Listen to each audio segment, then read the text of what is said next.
In the middle of a stormy night, a dog's frantic barking shatters the silence. A 7-year-old girl vanishes right at her doorstep without a single trace. Her mother's desperate screams echo hopelessly. Deep in the forest, the terrified child clings to Max, the loyal dog, who becomes her only hope in the darkness. The deadly escape begins, and the terrifying secret behind her abduction waits to be revealed. Subscribe now to catch more thrilling and emotional stories from us. Rain lashed against the small suburban house, drenching the cracked driveway and turning the front yard into a field of mud. Somewhere beyond the storm, a child's laughter echoed faintly. But not tonight. Tonight, silence reigned. Inside, the world still felt safe. Emma Williams, 7 years old, curly brown hair, sticking in damp ringlets around her cheeks, danced clumsily across the living room floor. Her mismatched socks slid dangerously across the hardwood, but she didn't care. Max, the German shepherd, barked playfully from the couch, his tail thumping against the cushions. He watched her spin, tilting his head in quiet canine confusion. "Max, you're supposed to dance with me." Emma scolded, her voice small and sweet, but edged with determination. Max barked once, then hopped down, circling her once, before sitting obediently watching. Her mother, Claire Williams, 34, leaned against the doorway to the kitchen, arms crossed, mug of coffee cooling in her hands. Tired, yes, but softened by a small, rare smile. For Claire, moments like this were oxygen. She inhaled them like she might not get another breath. Outside, thunder cracked. Emma shrieked, but in laughter, not fear. Claire watched her daughter in silence. Her little girl. The reason she'd survived the divorce, the late shifts at the hospital, the loneliness pressing against her ribs. It was all worth it for this Emma, spinning like a clumsy ballerina, and Max acting like her reluctant dance partner. The clock on the wall clicked forward. 17 p.m. A shadow slid across the window. Neither of them noticed. "All right, dance break's over," Claire said softly. "Go brush your teeth, kiddo." 5 more minutes, Emma pleaded, flopping dramatically onto the floor beside Max. He licked her cheek. "Nope." Claire's voice held firm, but the smile betrayed her. "Max, help me out here." Max responded, instantly nudging Emma with his nose, pushing her toward the hallway. Emma laughed, standing up and hugging Max around his neck before scampering down the hall. Claire exhaled, running a hand through her hair. Another crack of thunder. Then the lights flickered. She frowned, looked toward the window. The rain hammered harder now. Sheets of water turned the world beyond into shifting shadows. Inside, warmth, familiarity. Outside, something else. She checked the deadbolt on the front door, sliding it into place. Just in case. Footsteps padded softly behind her. Emma reappeared in the hallway, toothbrush in hand. "Mom, Max won't follow me. He always comes when I brush." Claire glanced at the dog. Max stood in the center of the living room, body tense now. Ears perked. "What's wrong, boy?" Max didn't bark. Didn't move. His gaze was fixed. Claire followed it straight to the front window and froze. A silhouette, standing motionless in the rain. A figure just beyond the porch light's reach. Watching. "Emma, go back to your room." "What? Now?" Her voice cracked. Sharp, urgent. Emma hesitated, fear registering. "Go." Emma obeyed. Max growled low. Claire moved to the window, inching forward, heart hammering. Maybe it was nothing. A neighbor, a trick of the storm. Then the silhouette stepped closer. Slow, deliberate. A black mask covered its face. Claire's breath caught. Her hand shot out, flicking the porch light on. Empty. Nothing there. She blinked, stepping back. Max's growl deepened a warning from the depths of instinct. And then the door rattled. Claire screamed, "Emma, lock your door." Max lunged at the door, barking viciously. Claire backed away, adrenaline surging, eyes wild. The door shuddered again. Once, twice, then silence. Rain. Only rain. Claire reached shakily for the phone on the counter. Dialed 911. Static. She glanced at the screen. No signal. What the hell? A window shattered. From the back of the house, Max spun, barking furiously, claws skittering across the floor as he bolted toward the hallway. Claire screamed Emma's name. The house became chaos. Rain poured through broken glass. Max's barks echoed violent, desperate. Then a scream. "Emma!" Claire ran, heart pounding, feet slipping. She turned the corner just in time to see him. The masked man. He stood in the hallway, towering black coat dripping water onto the floor. And in his arms, Emma, struggling, kicking, her eyes wide, mouth open in a silent scream. "Emma!" Claire shrieked. Max launched himself at the man, teeth bared, fangs snapping. But the attacker swung viciously with one arm, connecting with Max's ribs. The dog yelped, thrown hard against the wall. Emma cried out, reaching. "Mommy!" Claire lunged forward. Put her down, put her down. But the masked man was already retreating, dragging Emma down the hallway toward the shattered back door. Claire chased, barefoot, bleeding from cuts she didn't feel. The storm outside roared louder now, as if the night itself was devouring her world. "Emma!" She reached the back door. Too late. She burst outside, rain drenching her, instantly hair plastered to her face. Ahead she saw them, the masked figures sprinting through the mud, Emma screaming in his arms. "No, God, no!" Claire ran, slipping, falling. She clawed at the earth, rising again, pushing forward. Screams torn from her throat. Behind her, Max limped into the storm, barking hoarsely, trying to follow. But they were too fast. Too far. Emma's voice faded. Claire collapsed to her knees in the mud, sobbing hysterically, rain masking her tears. Emma. Nothing. Only the storm. She knelt there, broken, clutching at nothing, screaming her daughter's name into the darkness. In the distance, sirens began to wail. But they were too late. Far too late. The screen faded to black. And in the silence that followed, one sound lingered. Max's howl. Low. Mourning. Hopeless. A mother's scream. A dog's grief. And a little girl gone. The rain hadn't stopped. By morning, the world outside the Williams house looked washed out, gray, lifeless. Police cruisers sat idle in the driveway, lights flashing pointlessly in daylight, illuminating nothing. Inside, silence reigned. Claire sat at the kitchen table, her body a silhouette against the pale morning light, bleeding through cracked windows. Her hands shook. She didn't notice. Her eyes were hollow now, bloodshot, unblinking. In front of her sat a cold cup of coffee, untouched. Beside it, Max lay, silent, ribs heaving shallowly, ears drooping. He didn't bark anymore. The detectives had asked their questions, over and over. What did he look like? What did he say? Where did he go? She had no answers. Just Emma's name repeated until her voice cracked. Now she sat waiting, hoping, dreading. Outside, men in uniform swept the muddy yard, combing for footprints, clues, anything. They found nothing. The storm had wiped the earth clean, just like last time. Miles away, in a cramped apartment that smelled of old coffee and older regrets, Lucas Miller watched the morning news in silence. The reporter's voice filtered through static. 7-year-old Emma Williams abducted from her home late last night. Police urge residents to remain alert and report any suspicious activity immediately. A photograph filled the screen. Emma, smiling, freckles, wide brown eyes. Lucas flinched. He reached for the remote, paused. The news anchor continued. Police described the abductor as unidentified, wearing dark clothing and a mask. No vehicle was seen. Authorities are currently... Click. Silence. Lucas leaned forward, elbows resting on his knees. His knuckles were white. Another girl. Another masked man. Another rain-soaked night. He stood slowly. His body still moved like a cop, even if the badge was long gone. Old injuries stiffened his gait, but his mind was sharp. Sharper than before. And now something clawed at him. A memory? A detail. He walked to the shelf above his desk, pulled down a battered cardboard box, opened it. Inside, fragments of a life lost. His daughter's case file, newspaper clippings, photographs, drawings she'd made. A small pink hair clip cracked down the middle. 5 years. 5 years since Sophie vanished, and no one listened anymore. But Lucas hadn't stopped. He sat down, spreading the files out across the table, papers overlapping. Black and white crime scene photos, maps of neighborhoods, police reports, his own hand-scribbled notes. And then he saw it. The door, in both cases, a forced entry in the rear of the house. Silent, efficient. A shattered window used as distraction. The primary entry unlocked. Just like Sophie's. No forced entry, he whispered to himself. He didn't break in. In Sophie's case, the door was never locked. Last night, Claire had locked the front door. But what about the back? Lucas flipped through reports. Nothing. He grabbed his jacket, pulled it over shoulders that no longer carried a badge, but still carried the weight. Outside, the city loomed gray and wet. But Lucas Miller wasn't done. Back at the Williams house, the search was unraveling. Inside, the lead detective, Tom Riley, stood next to Claire, hesitating. His mouth opened, then closed. He didn't know what to say. How do you tell a mother there's no trail? Claire spoke first. Say it. Riley looked at her. She wasn't crying anymore. She wasn't even shaking. Just hollow. There's no physical evidence, Riley admitted. No tire tracks. No witnesses. The storm, it erased everything. Her silence was a wound. Riley tried again. We'll keep looking. We've issued an Amber Alert. We're bringing in K9 units. At that, Max stirred faintly beside her as if mocking the idea. Claire's voice was a whisper. She's out there. Riley nodded. But the doubt in his eyes betrayed him, and Claire saw it. She stood abruptly. I want to search. You need rest. I'm not resting. Riley hesitated. Then Claire's voice broke, not pleading but raw. Do you have children? He hesitated. No.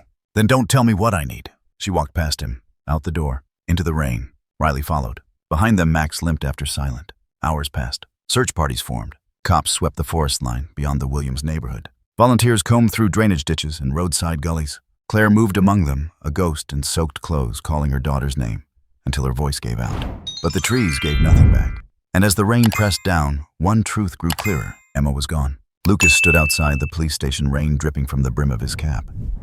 He watched the commotion. Cops coming and going. A storm of bodies, orders, false hope. No one noticed him. He wasn't supposed to be here, but that didn't matter. He stepped inside. The front desk officer looked up. "You need something, sir?" Lucas showed no expression. "Detective Riley."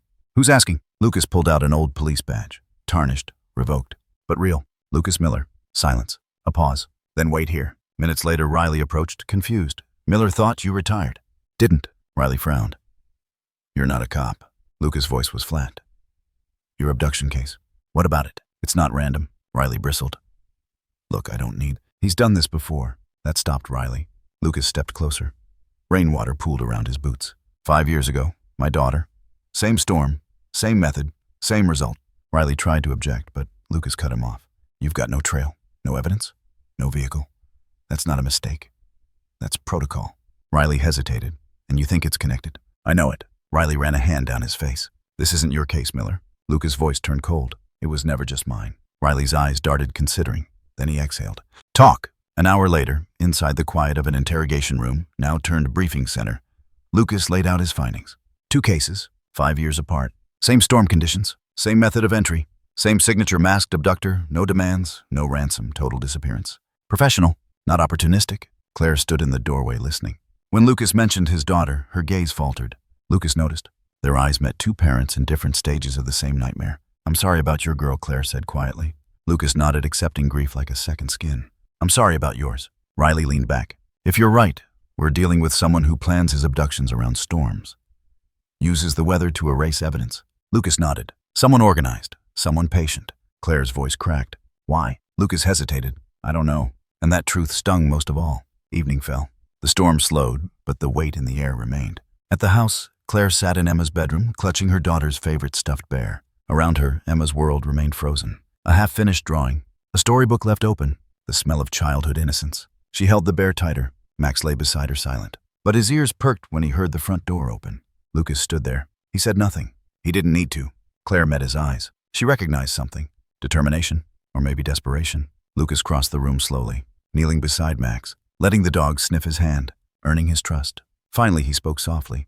"I'm going to find her." Claire clutched the bear tighter, her voice barely audible. "Don't promise me that." Lucas looked up. "I'm not. I'm promising her."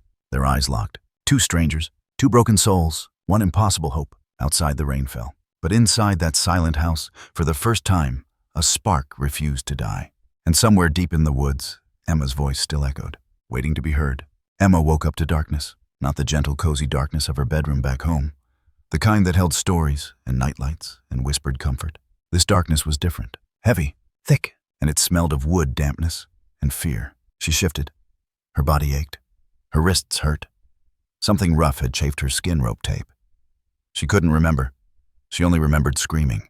Her small hands touched the floor. Wooden planks, splintered, cold. The air was freezing. Somewhere nearby there was breathing, slow, heavy. Emma turned. "Max." Her voice cracked. A chain rattled. In the dimness, 2 golden eyes reflected a faint glimmer of moonlight, filtering through a single barred window high above. Max. He was there, but he wasn't coming to her. His body lay stretched out, unmoving, save for the slow, pained rise and fall of his ribs. A thick chain looped around his neck, bolted to a metal ring in the wall. Emma dragged herself closer. Her knees scraped against the raw wood. She reached out. "Max?" A faint whimper answered. She touched his fur, felt it bristled cold.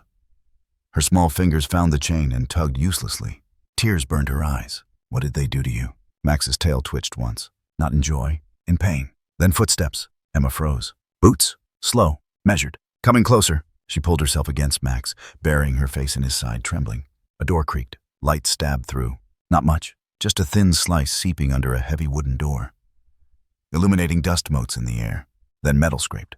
A small panel in the door slid open. A tray was shoved through. Bread. A cracked plastic water bottle. No voice. No face. Just a presence. Emma lifted her head. "Please." Silence. "Please. I want my mommy." A moment of stillness. Then the panel slammed shut. Bootsteps receded, and the door remained locked. Emma crawled to the tray. Her stomach twisted from hunger, but refused the dry bread. She drank instead, spilling half the water down her chin as her small hands shook. Behind her, Max let out a guttural low sound. Not a growl. Something sadder. Emma forced herself to crawl back to him, dragging the bread in shaking fingers. "Here," she whispered. Max didn't eat. Emma laid the bread next to him anyway. Her tears fell silently now. No more sobs. Just exhaustion. She curled up beside him, both their bodies shaking against the cold. "I'm sorry, Max. I'm sorry." Her voice cracked. "You tried to help me." Her small hand, trembling, stroked behind his ears. The chain rattled softly as Max tried to lift his head, but he couldn't. Emma pressed her cheek to his side. "You're gonna be okay." She closed her eyes and lied to herself. Outside the cabin, the forest breathed. Snow fell lightly now, covering footprints, covering everything. And in the trees, something watched, something unseen. Time passed differently in the cabin. Emma didn't know how long she lay there. The shadows shifted. Light came and went, but not much. Just the faintest silver glow through the barred window high above. She never saw the sky, never saw the stars, just the walls, the door, the chain, and Max. Her hand never left his fur. Once he whimpered louder, trying to stand. But the chain yanked him back, choking him. Emma cried out softly, her small fists trying to free the latch. It was useless. At one point she remembered singing, or maybe it was dreaming, her mother's lullaby, but her voice cracked, and no song came, only silence. Then the footsteps returned. Emma sat up sharply, heart hammering. She clutched Max's chain, but the footsteps didn't hesitate. They stopped outside the door. The panel slid open again. Another tray, this time a metal bowl of thin, watery soup. A silent hand gloved in black pushed it through. Emma's eyes filled with terror. She whispered, "Please, I want to go home." A pause. She saw nothing beyond that slot. Just the edge of a mask. Black, blank, like a shadow with eyes. Then slowly the panel slid closed. Bootsteps retreated. Emma stayed frozen. She didn't eat. She just held Max, her little body rocking softly. Her tears dried eventually. Even crying took energy. Much later hours, days, she didn't know a sound woke her. Metal, a faint click. Emma lifted her head. Max stirred weakly. The door. It wasn't opening, but she heard movement.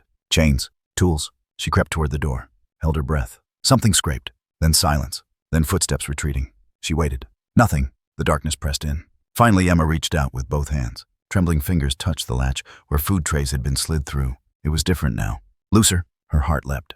She tugged. It didn't open, but something had changed. Her mind raced. She backed away, heart pounding in confusion. Why? Why loosen the latch? Why now? She didn't know. She didn't understand. But someone did. Someone outside. Someone who never spoke. Someone who watched and waited. She returned to Max, clung to him. "I'm scared," she whispered. "I don't know what to do." Max licked her cheek once weakly, a flicker of life, enough to remind her she wasn't alone.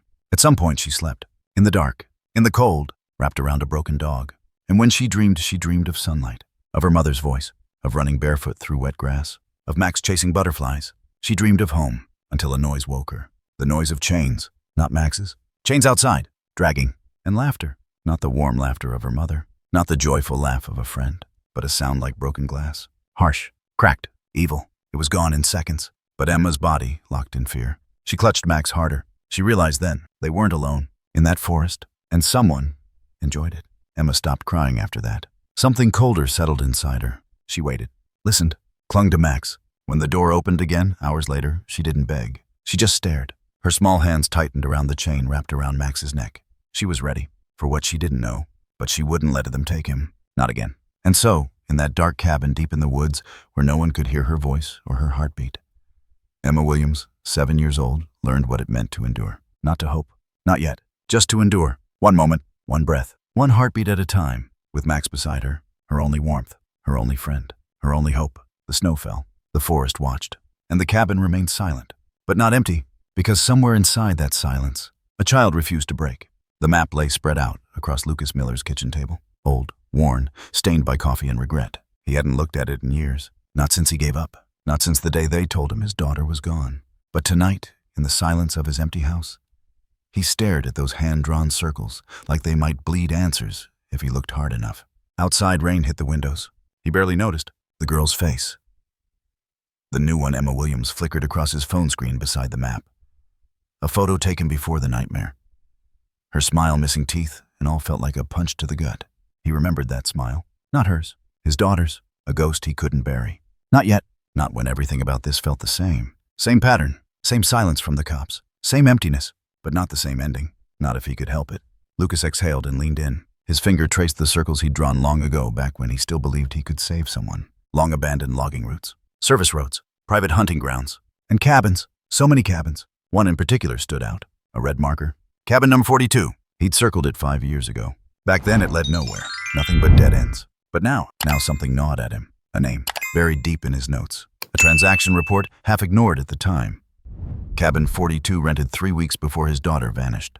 Paid in cash. Renter unknown, alias only T. Marsh. And last night, while revisiting the case files, he'd seen it again. Emma's case. Same cabin, same name. T. Marsh. Lucas's throat tightened. He stood, grabbed his jacket. Gun holstered. No badge. No backup. This wasn't police work. Not anymore. This was something else. Something broken. Something personal. The rain followed him onto the highway. His old truck roared through the night like a beast that shared his rage. Miles blurred past. Memory did too. He saw her face again. Not Emma, but Lily, his daughter. 5 years old. The day she disappeared, she wore a blue jacket with tiny yellow stars. She loved that jacket. Lucas remembered how small her hand felt in his, and how cold the world became when that hand slipped away, when the calls stopped, when the search parties gave up, when the rain washed away the footprints, when the world moved on, and he didn't, couldn't. And now another girl, another chance. Was it hope or madness? Lucas didn't know anymore. Didn't care. He pulled off the main road 2 hours before dawn. Gravel crunched under his tires as he followed a forgotten trail into the heart of nowhere. The GPS failed miles back. Didn't matter. He remembered. Every turn, every broken signpost, every ghost. Finally, the tree line broke, and there it stood. Cabin 42, a silhouette against the storm, just as he remembered, except worse, more overgrown, more abandoned, or so it wanted him to believe. Lucas killed the engine. Silence swallowed everything. Only the rain dared breathe. He stepped out. Mud sucked at his boots. His hand hovered near his sidearm. Old instincts. The front door hung crooked. But the padlock was new. Lucas's pulse jumped. Someone had been here. Recently. Someone who wanted to keep people out. Or something in. His jaw clenched. A memory flashed. A doll. Soggy. Broken. Found near this place once before. He shook it off. Forced himself forward. The lock broke easy beneath his crowbar. Metal groaned. The door creaked open. Darkness yawned back. Lucas raised his flashlight. Swept the beam inside. Dust. Cobwebs. Rotten wood. Nothing moved. But the air was wrong. He stepped inside. Each floorboard protested underfoot. He followed the hallway. The beam sliced shadows apart. Until he saw it. A chain bolted to the wall. Not old. Clean. New. Scrape marks on the floor beside it. Something, or someone, had struggled here. Lucas's stomach twisted. His light swept further. In the corner, a shallow bowl. Plastic. Still wet. Water pooled inside. Fresh. Lucas's breath caught. She'd been here. Emma. And maybe still was. But where? Where had they moved her? Why? He swallowed panic. Think. Focus. The far end of the cabin. A locked trapdoor. Lucas dropped to his knees. Pressed his ear against it. Silence. But that didn't mean nothing. He pried it open. Below a cellar. Empty. Dusty. Undisturbed. They'd been here. But they were gone. Moved her. How recently? Hours. Minutes. Rage surged. And guilt. He was too late. Again. But as he stood, something caught his eye. Scratched into the floor near the wall. Letters. Small. Childlike. M. The rest incomplete. Emma. He touched it, breathing heavy. She'd been here. She'd fought. She'd tried to leave a message. Just like Lily had. Lucas's fists trembled. This wasn't a rescue. Not anymore. This was atonement. Back outside, Lucas scanned the ground.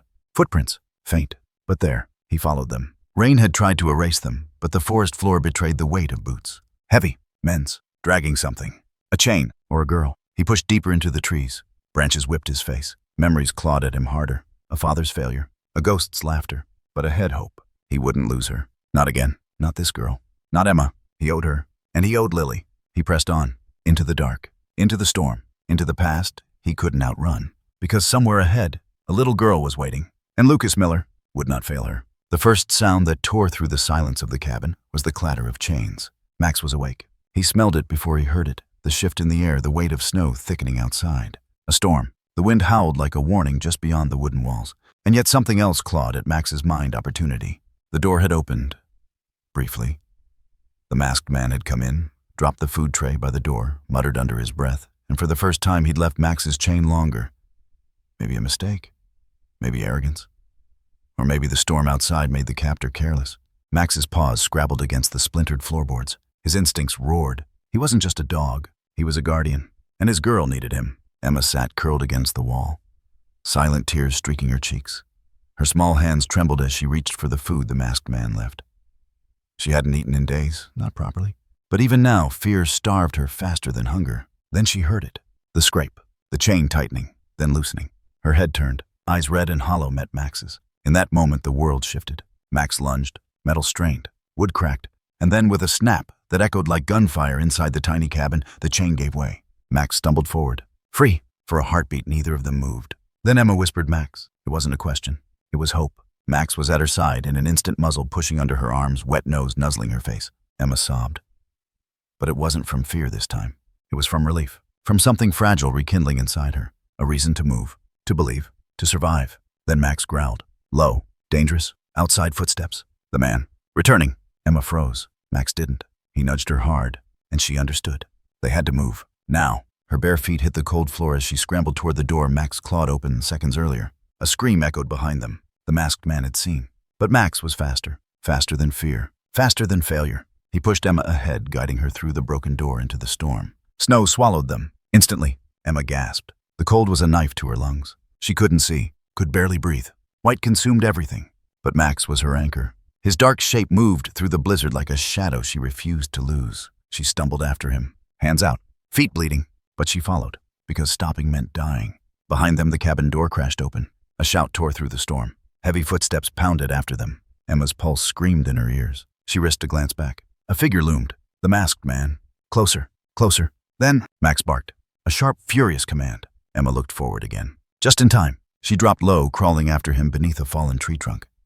Snow and ice scraped her skin raw. Her dress snagged. She didn't care. She wouldn't be caught. Not again. Max led her into darkness. Into survival. Minutes bled into hours. Or maybe it just felt that way. Time had no meaning in the storm. Only pain. Only cold. Only fear. But also only Max. Emma clung to him as he pushed through drifts taller than her. His fur, soaked and heavy, still burned with life. He kept moving, even when his paws bled, even when his muscles trembled. He never stopped, because Emma didn't. She kept her small hand knotted in his scruff, refusing to let go, refusing to be alone. Not again. Her mind screamed at her to stop, but her heart listened to Max. The blizzard raged. The world disappeared, and two souls kept running. Behind them, the masked man stumbled. He cursed. Visibility was gone. His flashlight beam fractured uselessly against the storm wall. He heard barking once, then nothing. The snow erased sound, erased tracks, erased everything, including him. He staggered, blind, directionless. The hunter was now prey to the mountain itself. Hours passed, or minutes. Emma didn't know. She collapsed once. Max circled back, barked, nudged, whined, but she didn't move. Her lips were blue, her eyes glassy. The storm was winning. Max howled, desperate. No one answered. He pushed his nose beneath Emma, trying to lift her, but she was too heavy, too broken. He barked again, and again, until, a flicker, her fingers moved. Max barked once more, this time weaker. He lay beside her, wrapped his body around her, shielded her from the wind, from death, and waited. Then somewhere in the distance, a sound, faint, but real. Boots crunching snow. A voice, male, rough, breathing hard. Emma. It wasn't the captor. It wasn't a nightmare. Max recognized the scent first. Not prey, not predator. Someone else. Someone human. Someone searching. Max rose, eyes blazing. He barked once. A signal. A plea. And from the white void, a flashlight beam wavered. Found them. A figure emerged. Not the masked man. Someone older. Tired. Haunted. But his eyes, when he saw Emma in the snow, cracked open something broken inside him. God! Lucas dropped to his knees. He scooped Emma's limp form into his arms. Her skin was ice, her pulse weak. But there, alive. She whimpered. Barely. Emma. It's okay, Lucas rasped. His voice cracked like old glass. I've got you. You're safe. She didn't respond. Didn't need to. Her breathing said enough. Then Lucas looked at Max. At the dog who refused to leave Emma's side. Max stood guard, battered and bleeding, but unbroken. Lucas whispered, You did this. Max didn't move. Didn't need praise. Only purpose. And that purpose was clear. Protect Emma, no matter what. Lucas nodded, then stood, Emma in his arms, Max beside him. And together they turned toward the dark, toward the storm that still screamed around them. Because going back wasn't an option. Not yet. Not until she was safe. Not until the past was buried. And the nightmare ended. In the distance behind the storm's curtain, footsteps still wandered. Lost. But danger wasn't gone. Not yet. Lucas knew. Max knew. The fight wasn't over. But for now, for this moment, hope lived. And in the arms of a broken man led by a broken dog, a broken little girl finally dreamed again. The first scream shattered the silence of the frozen forest. Max's ears twitched. Emma flinched against him. Behind them, bootsteps thundered. They'd been found. The masked man wasn't alone now. At least two others' voices, low and vicious, fanned out through the blizzard. Flashlights cut jagged lines through the snow, slicing the darkness like knives. Emma couldn't move. She dropped to her knees. Her body was too small, too cold, too broken. But Max was still fighting. He shoved her. Once. Twice. She sobbed, but he wouldn't stop. His teeth found the sleeve of her torn jacket, pulling, dragging her forward. He wasn't asking her to move. He was demanding, and Emma understood, because Max wasn't giving up. Not now, not with them so close. A roar of anger split the air. A voice, close, then gunfire. A deafening crack echoed between the trees. Snow exploded near Emma's feet. The men were armed. They were hunting to kill now. Max snarled, a sound Emma had never heard from him before. Not fury, not fear, war. He darted forward, tugging Emma into motion. She stumbled after him, too numb to think, too desperate to stop. The snow was waist deep for her now, but Max found the paths, the narrow gaps, the old animal trails beneath the pine canopy. He led, she followed. Behind them, the killers came. Max pulled her through a jagged crevice between two boulders, sharp ice slicing Emma's skin. She didn't care, didn't feel it. All she felt was the closeness of Max's body as he waited for her. The men's shouts grew louder, closer. Flashlights flickered behind them, illuminating Max's fur for a heartbeat. Then darkness again. They ducked into a narrow ravine. Max knew. He'd scented this place before, and now he led her through it like a phantom, silent and precise. Emma, even in her exhaustion, kept her hand on his back. She couldn't see, couldn't breathe, but she could feel him, and that was enough. Until it wasn't. Emma collapsed. Her knees slammed into ice. Her strength left her in one violent shudder. She couldn't move. Max turned, eyes wild. He barked once, then twice, but she didn't respond. Her chest barely rose. Snowflakes clung to her lashes. The light in her eyes was fading. Max whimpered. He circled her, licked her cheek, her forehead, her hands. Nothing. He barked again, more frantically. Behind them, the hunters were coming. He could smell the sweat in their fear. They knew he was close. He knew they were closer. Max licked Emma's palm, once, twice, until with a jolt, her fingers twitched, then curled weakly. A single breath escaped her lips. Max. She was alive. Barely, but alive. And it was enough. Max didn't hesitate. He moved behind her, pushing her frail body forward with his muzzle, his shoulders. He wasn't giving her a choice. She had to move, had to try. Because if she didn't, the men with guns would find her. And Max refused to let that happen. Not while he still breathed. Emma's broken body responded. Her arms crawled forward. She couldn't stand, but she could crawl. So she did. On frozen hands and knees, she followed Max through the ice tunnel of the ravine. Every movement was agony. Every inch was a lifetime. But Max was beside her, and she trusted him more than she trusted life itself. Minutes passed. Maybe hours? She didn't know. Then Max stopped. His ears up, his nose testing the air. Then he turned. Sharp, deliberate. He led her to the right. Downward, into darkness. Into a hole in the earth. A collapsed ice tunnel. A glacial cave. The hunters raced past above them. Emma felt their footsteps shaking the frozen ceiling above. She stopped breathing. So did Max. Neither moved, neither blinked, until the voices faded, and silence returned. Inside the ice cave, Emma curled against Max's side. Her body shook uncontrollably. Max wrapped himself tighter around her, his body heat the only thing keeping her alive. Emma's lips moved, a whisper too faint to be a sound. Don't leave me. Max licked her chin gently. He wasn't going anywhere. Hours slipped past. The storm screamed outside. But inside the frozen belly of the mountain, Max kept her alive. Every so often, Emma stirred. Fighting, crying, but always alive. Because Max never stopped. Not once. He kept her heart beating when her mind wanted to quit. And when exhaustion consumed him, he forced himself awake again. Because Emma was breathing. And that meant he had a job to do. When daylight, gray and distant, finally seeped into the mouth of the cave, Max knew it was time. They couldn't stay. The men would search every inch of the mountain once the storm eased. And Emma wouldn't survive another night. So Max stood and barked. Once, twice. She stirred. Her eyes flickered open. And when she saw Max standing there staring at her, waiting, something shifted inside her. Hope. Weak, but present. Emma forced herself onto her hands, then her knees. Max barked again, encouraging, praising. She moved, inch by inch, out of the ice grave, back into the light. Max led her toward the old pine forest, the frozen creek his guide. He knew this place, knew every tree, every shadow, and now he guided her forward step by painful step. Emma followed, not because she had strength, but because Max believed she did. And sometimes belief was enough, even to survive. The hunters were gone, for now, but Max never let his guard down. He watched, he listened, and as the hours dragged forward, he kept Emma moving. Until finally, a sound, far away. A helicopter. Search and rescue. Max knew the noise. He barked, loud, fierce, desperate. Emma heard it too. Tears flooded her eyes. The sound meant humans. Help! Home. But Max didn't stop. He kept pushing her toward the sound, knowing every second mattered. Knowing survival was a race, and they were winning. Because they were together. Because he wouldn't let her lose. When at last, Emma collapsed for the final time, it was because she saw it. A bright orange jacket between the trees. A rescuer. A human. Max barked once more, forcing the stranger's attention toward them.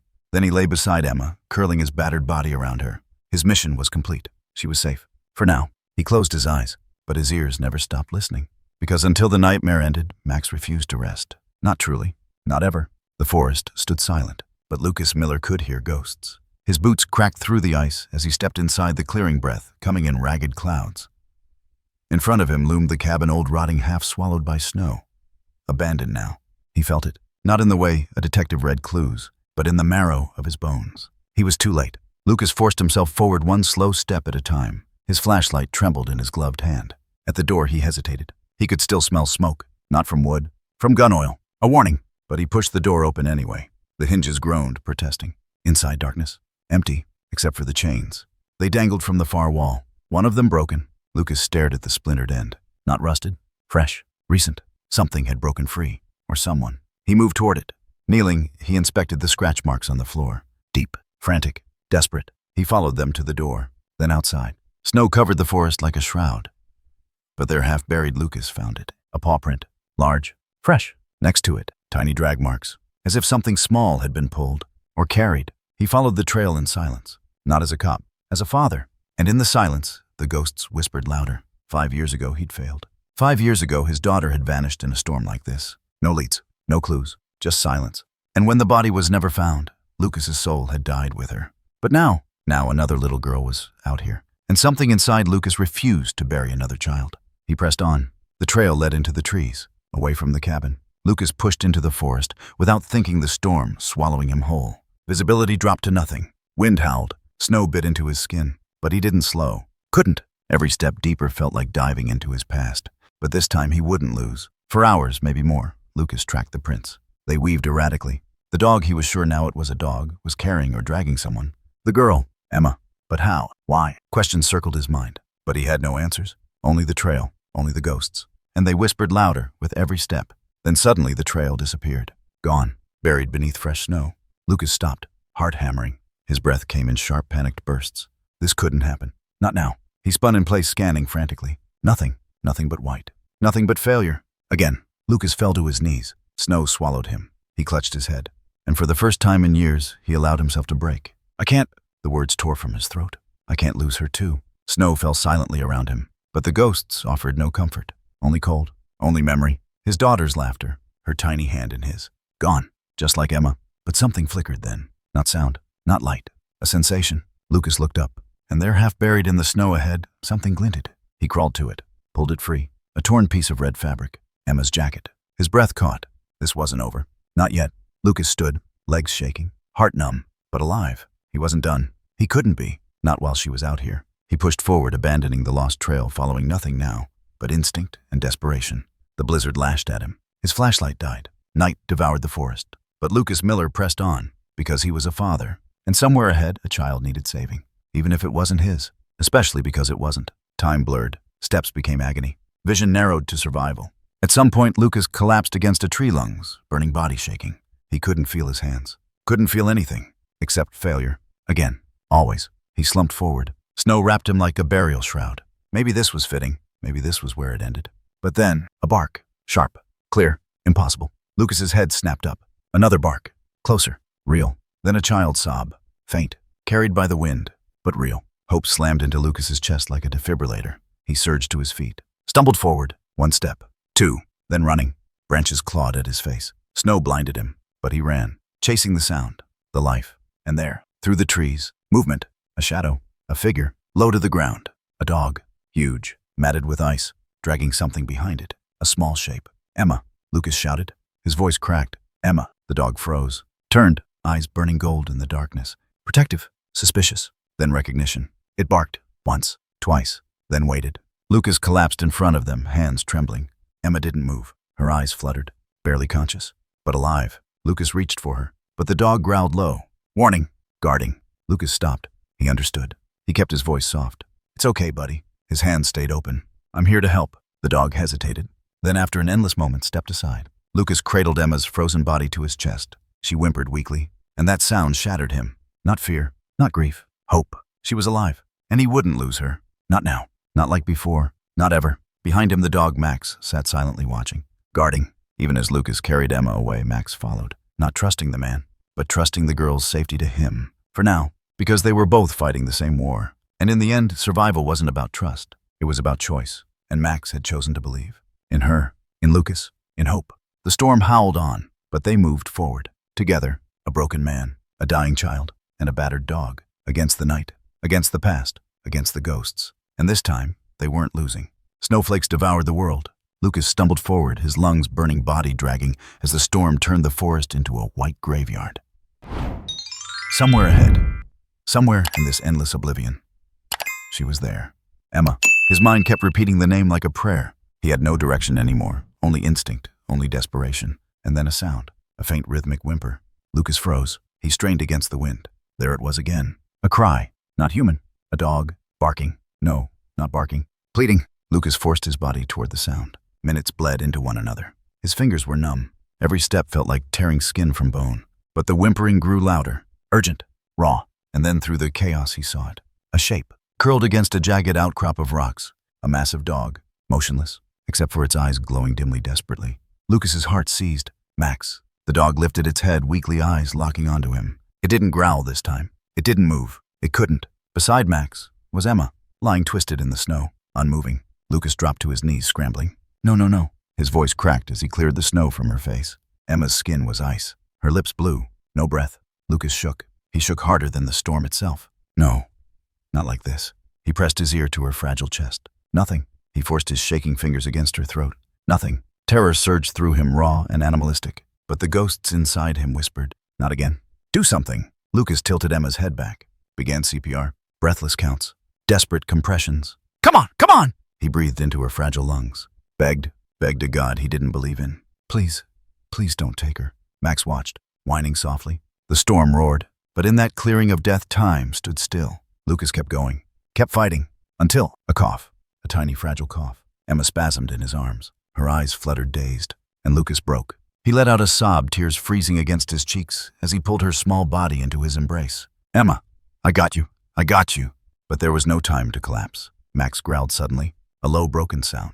Lucas's blood turned colder. He turned, saw movement, shadows, figures weaving between the trees, closing in. Bastards. They were coming. The ones who took her, the ones who stole his daughter 5 years ago. They were here. Lucas scanned frantically. He couldn't outrun them. He couldn't fight them carrying Emma. Max tried to rise, collapsed. The dog was spent, half dead, but still ready to protect. Lucas's mind raced. No choice, nowhere to run. But he wasn't letting them take her. Not again, not her. He whispered to Emma, her body limp against him. I'll get you out, I promise. And then he spotted it. A narrow ledge above the rock hollow, barely visible, but defensible. He moved, hoisted Emma onto his back, clutched Max's scruff. He dragged them both upward, clawing against ice. Hands torn, knees bleeding, every inch a war. Below, the shadows grew closer. He could hear them. Footsteps, crunching, voices, distorted by the storm. But too close, too real. Lucas shoved Max and Emma into the crevice above the ledge. He crouched over them, heart thrumming. He pulled the knife from his boot. Pathetic, but it was all he had. Below, the men arrived. 3, hulking, armed, scanning. They stood exactly where Emma had nearly died, minutes earlier. One of them knelt, examined the snow, spoke. Lucas couldn't hear the words, but he felt them, cold, deadly. They knew she was near. Lucas pressed his body flat over Emma and Max, became part of the stone, his breath silent, his heart a grenade. The men moved closer. Lucas gripped his knife tighter. If they climbed, he'd die here, but not before taking at least one of them down. Not before Emma had a chance, not before Max had a chance. Seconds stretched like centuries. One man scanned upward. Their eyes almost met. Lucas didn't move, didn't breathe, didn't blink. Snow swirled between them like ash. A heartbeat, then another, and then a shout. Distant, another voice, urgent. The man turned, nodded to the others. They retreated, back into the storm, gone. Lucas collapsed. His body quaked, but he forced himself not to make a sound. He stayed frozen. Minutes passed. Finally, when silence returned, he let himself breathe. Emma whimpered softly beneath him. Max's side rose and fell. Lucas knew what that meant. He had time, but not much. The girl was alive. The dog too, but both were dying. And the enemy would return, maybe with more. Lucas looked up at the storm-ravaged sky. Snowflakes stung his eyes like shards. He knew what he had to do. With strength he didn't have, he pulled both bodies against him. Then he stood. The world tilted. He nearly blacked out, but he didn't fall. Not now. Not until Emma was safe. He moved, step by brutal step, deeper into the trees, away from the clearing, away from the ghosts, away from death. Behind him, Max groaned weakly, but he followed. One step, then another. The storm howled its fury, but Lucas Miller didn't care. Death had come for him once. Tonight he was walking away from it, with her, and with a dog who refused to let her die alone. Hours, endless hours. At some point, Lucas stumbled into a shallow cave, barely a dent in the mountain. But enough. He lowered Emma, Max collapsed beside her. Lucas slumped against the wall, body shaking, breath wheezing. He had nothing left. But neither did the storm. It was breaking. Somewhere above the clouds, dawn was clawing toward existence. And Lucas would meet it. Because as long as the girl breathed and the dog watched, the night hadn't won yet. In the silence, Lucas finally allowed himself to whisper, "I'll get you home." He didn't know if Emma could hear, didn't know if Max understood. But he said it anyway, because saying it made it real. Saying it made him believe. And believing was all he had. He closed his eyes, but sleep wouldn't come. He kept watch, because somewhere out in the shadows, death was still searching. But not tonight. Not tonight. The wind shrieked through the trees like a hunted animal. Lucas gripped the handle of his knife, tighter knuckles bone-white. Ahead footsteps, heavy, deliberate, crunching over the fresh snow. And then from between the trees, he emerged. A man, massive, clad in black, face hidden behind a cracked ski mask. But Lucas didn't need to see his eyes. He could feel them. Predator's eyes. Lucas's pulse hammered. The kidnapper stood still for a moment, his breath fogging the air. Then he spoke, voice like gravel. "I knew someone would come." Lucas's throat burned. "You remember me?" A pause. Then laughter. Dry, hollow. 5 years ago. Your girl, I remember." Something shattered inside Lucas. His hand trembled. The man stepped closer. "I remember her screaming." Lucas lunged. All control vanished. All training forgotten. Pure rage drove him forward. Blade flashing.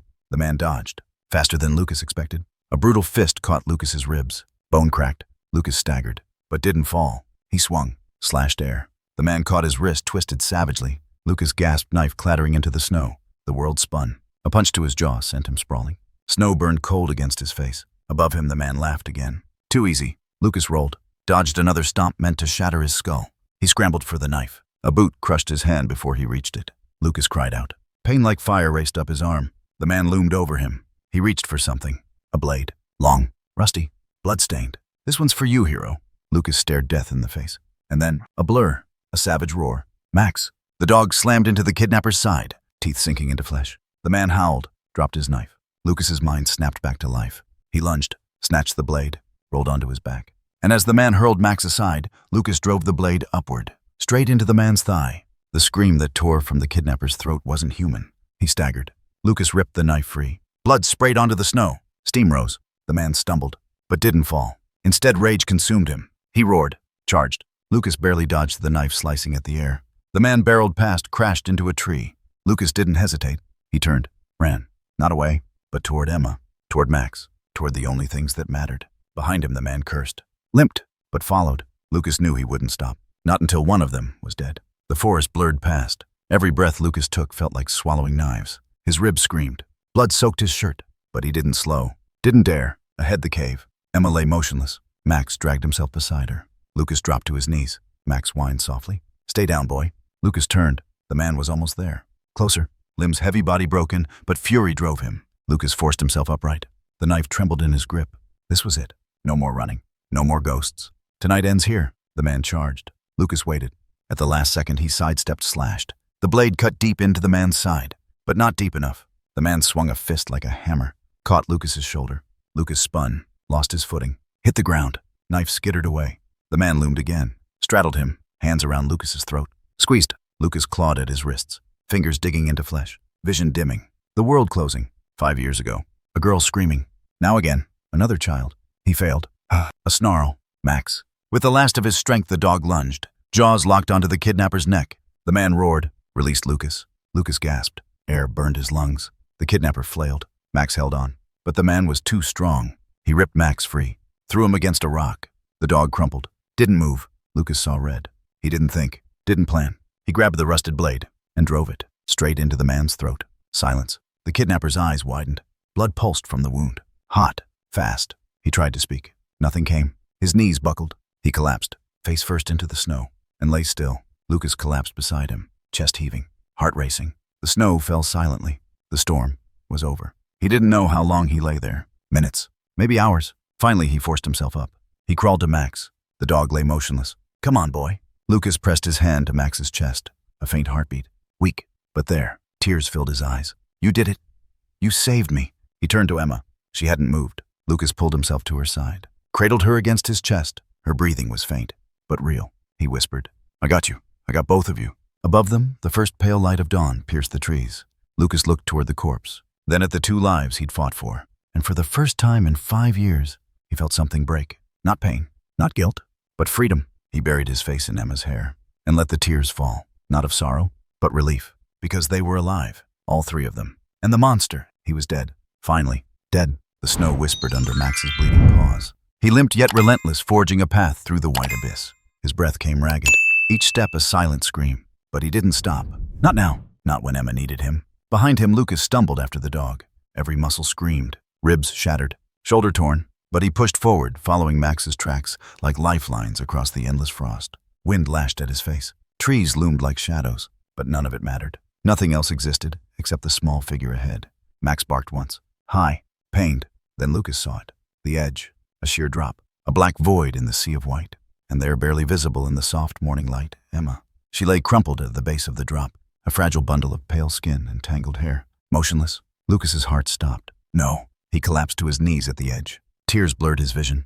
He saw her there, saw his daughter, 5 years ago. Same scene, different child. Same failure. No, no, God, please. Beside him, Max whimpered. The dog paced frantically along the ridge, barking down into the chasm, desperate, helpless. Lucas forced breath into his lungs. She's alive. She has to be. He scanned the drop. It wasn't vertical. Rocks, ledges, dangerous but climbable. Lucas wiped blood from his eyes. Then, without hesitation, he began. Each descent tore skin from his palms. Snow crumbled beneath his boots. But he didn't stop, didn't allow fear, didn't hear the storm, didn't feel the cold, only counted the distance, only watched Emma. Foot by foot he lowered himself, fingers numb, muscles screaming, until at last he reached her. Emma, so small, so fragile, her skin ice blue, her lips parted. No sound, no movement. Emma, his voice cracked. Baby girl, come on. He gathered her into his arms, her body limp, so light. He pressed trembling fingers to her neck, waited, prayed. A pulse, faint, but real. Lucas broke. Tears streamed down his cheeks. Sobs racked his body. God, thank you, thank you. He buried his face in her hair. She smelled of snow and fear. I got you. I'm here. You're safe. She didn't stir, didn't hear him, but he held her anyway, as if holding her tightly enough could banish the darkness. Above, Max barked frantically, urging, pleading. Lucas looked up. The climb back. He swallowed the terror. Then he began, step by step, one arm clutching Emma to his chest, one hand grasping frozen stone. His strength was gone. But something deeper carried him. A promise, a memory, a need. To save this child when he couldn't save his own. At the top, Max paced, watching guiding, barking encouragement. Lucas's fingers bled. His legs buckled, but he didn't let go. Couldn't. Finally, he reached the ridge. He collapsed, Emma in his arms. Max pressed close. The dog licked Emma's face softly, his whines like broken prayers. Lucas looked down at Emma. Come on, sweetheart. Just open your eyes. Just once.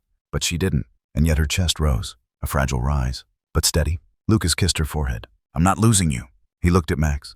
The dog met his eyes, exhausted, bleeding, but alive, and waiting. You did good, boy. Lucas forced himself upright. Snow drifted down around them, soft now, almost gentle. But the cold was still deadly. He couldn't carry Emma out on foot. Not in time. Not in this storm. Then, the radio. Clipped to his belt. Forgotten in the chaos. Hands trembling, Lucas yanked it free. Fingers numb, he pressed the button. This is Miller. I've got the girl I've got, Emma Williams. She's alive. I need medevac. Coordinates. Transmitting now. Silence. Then crackling. A voice. We're tracking your signal, Miller. Hold position. Chopper inbound. ETA 15 minutes. Lucas laughed. Or maybe cried. He couldn't tell. He looked at Max. We're getting out, buddy. He pulled Emma tighter against him. Her body so cold. His warmth barely enough. Max curled around them both. His body pressed to Emma's side, sharing his last strength. Time blurred. The wind howled. But Lucas barely felt it. All he felt was Emma's fragile heartbeat. All he heard was Max's faint breathing. And somewhere far above, the thrum of rotors. Hope. Closer. Louder. And then the blinding spotlight through the trees. The roar of blades splitting the air. Voices shouting. Boots pounding snow. Figures in orange parkas. Medics. Rescuers. Lucas couldn't speak. Couldn't move. They took Emma from his arms. Oxygen mask. Thermal blankets. Monitors beeping. Her tiny chest still rising. Still fighting. Lucas collapsed. He felt hands lifting him. Felt voices. But heard none. His eyes only saw Emma. And Max. The dog. Refusing to let anyone near Emma without Lucas's nod. Standing guard. Even now. Even broken. Finally, Lucas whispered. He's with her. The medics nodded. They carried Emma. Carried Max. Carried Lucas. Into the chopper. Up. Away from the nightmare. Toward the morning. Toward life. The last thing Lucas saw before closing his eyes. Emma's fingers twitching. And Max. Resting his muzzle beside her hand. Watching. Guarding. As the sun broke over the horizon. And the nightmare ended.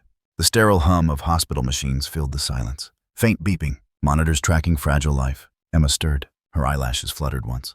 Then again, a soft intake of breath. Her small hand twitched beneath the white blanket. Emma, the voice cracked, trembled. Emma's mother, Sarah Williams, her face pale, eyes hollow from endless nights without sleep. But now hope flickered. She clutched Emma's hand. "Sweetheart, it's Mommy. I'm here." Emma blinked slowly, confused, frightened. Her lips parted, a rasp of sound escaping. "Mom?" The dam broke. Tears poured down Sarah's face as she pressed Emma's hand to her cheek, sobbing. "You're safe, baby. You're safe. Mommy's here." Outside the hospital room, Lucas stood frozen. He watched through the glass, his fists clenched, his breathing shallow. Every fiber of him wanted to step inside, to see her, to tell her she was safe. But he couldn't. Not yet. This was their moment. A mother and daughter ripped apart, and now against all odds reunited. And Lucas Miller knew this wasn't his victory. It was theirs. Inside, Emma turned her head slowly and saw him, the man outside the door, the stranger who wasn't a stranger. Their eyes met. For a heartbeat, she remembered. Not his name, but his face. The arms that carried her from the darkness. The voice that whispered promises she'd be okay. Her lips curved, barely, but enough. Lucas swallowed hard, his vision blurred, but he nodded once. That was all he needed. A thank you, a goodbye. He turned, about to walk away. Then he heard it, the softest bark. He stopped, looked back, and there was Max. The battered German shepherd lay curled beside Emma's hospital bed, his body wrapped protectively against her legs. A sentinel, even now, even safe. Lucas's heart broke all over again. This dog, once abandoned, once forgotten, now a hero, a lifeline, a protector, Emma's guardian angel. Sarah stroked Max's fur with trembling fingers. Tears still ran down her cheeks. "You saved her. You brought my baby back." Max wagged his tail weakly, but his eyes never left Emma. Reporters flooded the hallway beyond. Cameras flashed. News anchors spoke in hurried voices. Breaking news, the Williams kidnapping case solved after days of terror. 7-year-old Emma Williams rescued from the Cascade Forests in a miraculous survival story. Sources confirm one suspect in custody. The investigation reveals a child trafficking ring operating across state lines. Hero dog Max, a stray German shepherd credited with saving Emma's life. Lucas watched from the shadows. He didn't need the headlines, didn't care about the interviews. For him, the victory was simpler. One child saved. Just one. He leaned against the wall, let exhaustion swallow him whole, and listened. Inside the room, Emma whispered softly, "Max, stay with me." Her small fingers curled into the dog's fur. Max rested his head on her lap and slept. For the first time, truly at peace. Lucas let the tears fall silently. This wasn't his redemption, but maybe, just maybe, it was enough. Night settled over the hospital. Outside the window, the rain had stopped. But inside room 217, quiet lingered like a second storm. Lucas sat motionless. In the hallway, same spot, same chair. For hours, his body exhausted. But sleep was impossible. Across the glass, he watched Emma sleep. Monitors beeped softly. Max lay curled by her side, breathing slow and steady. Lucas could have left. He told himself that, over and over. But he didn't move, not until Sarah Williams stepped out. Her face was drawn, pale, but her eyes held something Lucas hadn't seen before. Calm. She said nothing at first, just stood there, studying him. Finally, "You're the man who saved my daughter." Her voice cracked. Lucas didn't look up. "I just found her. Your daughter saved herself." Sarah crossed her arms. "No, Max saved her. And you followed." Lucas exhaled slowly. That dog's a hero. Sarah hesitated, then sat down beside him. Silence. Two strangers, connected by tragedy, bound by survival. For a long time, neither spoke. Finally, Lucas broke. "My daughter's name was Lily." Sarah turned. He wasn't looking at her, staring straight ahead, as if afraid to face her. She was 8, gone 5 years now. Sarah's breath caught. Lucas continued, "I told myself she was still alive. Every morning, every night. Even after they told me, after they found." His voice cracked. "I still saw her. In every missing girl's photo, in every Amber Alert." Tears filled Sarah's eyes. "I'm sorry." Lucas laughed, bitter, hollow. "Me too." Sarah said nothing. She let him speak. "I joined the search and rescue, then left the force. Couldn't save her. Couldn't save any of them. Until..." His eyes drifted toward the glass, toward Emma. Sarah followed his gaze. "You saved mine." Lucas's voice fell to a whisper. "No, that wasn't redemption. That was luck." Silence again. Sarah reached out, placed her trembling hand over his. Lucas flinched, but didn't pull away. "She'll remember you," Sarah whispered. "She already does." Lucas shook his head. "She'll forget. She needs peace." Sarah's voice cracked. "Maybe. But maybe peace means knowing someone fought for her." Lucas swallowed hard. Sarah tightened her grip. "Let me say something you don't believe. You did save her." Lucas looked at her. For the first time. Really looked. Her eyes weren't hollow anymore. They held light. Weak. Fragile. But real. Sarah smiled softly. "She needs you." Lucas pulled his hand away. "No, she has you." Sarah shook her head. "And Max." Lucas let out a breath. "Max." Her voice softened. "Maybe Max belongs to both of you now." Lucas blinked. confused. I didn't. You should go in. Sarah stood, wiped her cheeks. Lucas, my daughter knows you. She trusts you. And that dog won't sleep unless you're near. Lucas hesitated, frozen. Sarah opened the door and waited. For a moment, Lucas couldn't move. Then he stood. Each step toward that door felt heavier than the last. Sarah stepped aside, and he entered. Room 217 was warm, soft, safe. Emma lay sleeping, her tiny chest rising and falling, her fragile hand resting against Max's thick fur. The German shepherd looked up. His ears perked. His tail wagged once, silently, as if saying, "You made it." Lucas stood there, frozen. "I'm not supposed to be here," he whispered. Max didn't care. Max lifted his head, inched toward him, and rested his muzzle against Lucas's leg. Lucas's knees buckled. He collapsed beside the hospital bed, one hand pressed against Max's fur, the other trembling as he reached for Emma's hand. She stirred, eyes fluttered open. "Lucas?" Lucas's throat closed. Tears blurred everything. He forced a smile. "Hey, kid." Emma's lips curved. "Max said you'd come." Lucas let out a shaky laugh and cried. For the first time in 5 years, he cried. Sarah watched from the doorway. Silently, Max licked Lucas's wrist. Emma held his finger. And in that moment, something shifted. The ghosts inside Lucas faded. Not gone, but quieter. He wasn't alone anymore. He wasn't just a man who lost. He was a man who fought and won, even if the victory wasn't the one he dreamed. Hours later, when Emma drifted back to sleep, Lucas remained, sitting beside Max, one hand on the dog's back, the other holding Emma's fragile hand. Sarah returned, carrying a worn photograph. She knelt beside him. "Lucas," he turned, and she placed the photo in his palm. It was Lily, smiling, alive, happy. "Tell her." Lucas's eyes filled, and slowly, softly he began. "She had hair like yours, Emma." His voice shook, but her laugh was louder. Max leaned against him. Sarah sat beside him. And in that hospital room, broken souls shared stories. Of Lily, of survival, of pain and hope. The storm outside had passed. But inside, a new morning was coming. Max knew, and he watched over them until dawn. The sun hung low in the sky, soft, gentle, the first warm day after a long winter. It wasn't just the weather. It was something else, something unspoken. Spring, renewal, life moving forward. Along the winding trail of the suburban park, laughter echoed. Birds sang. Trees whispered in the wind. And down that path, 3 shadows moved together. One small, one steady, one loyal. Emma's tiny hand clutched Lucas's fingers. Her feet skipped every few steps, not out of excitement, but to keep up. Her other hand held a short leash. Max padded beside her. Proud, solid, a silent guardian. The 3 of them, unlikely, but real. Lucas wore no uniform now, no badge, but anyone watching would recognize who he was to Emma. Not a rescuer, not a stranger, family. Emma's eyes sparkled when she glanced up. "Are we almost there?" Lucas smiled gently. "Almost." Max's ears perked. He knew the spot. Lucas did too. They reached it moments later, a small clearing. The grass was soft. The sky stretched endless.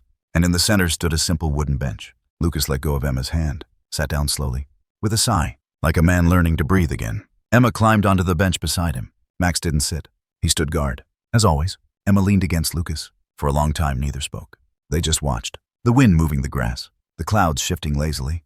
"Lucas." "Yeah." Emma's voice was small. "Do you think Lily would have liked Max?" Lucas's throat tightened. He nodded. "She would have loved him." Emma smiled. "I think she'd like me too." Lucas swallowed hard. "She'd be proud of you." Emma rested her head on his shoulder. Lucas froze, then slowly relaxed. He let it happen. Let her in. Max sat at their feet now, his head high, but his body calm. He sensed it. The peace. Not perfect, but real. After a while, Emma stirred.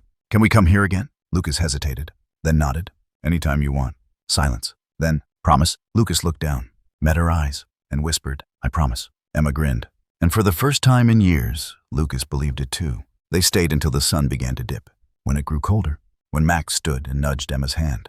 "Time to go." She giggled. "Okay, Max, you're the boss." Lucas stood, stretched, and offered his hand.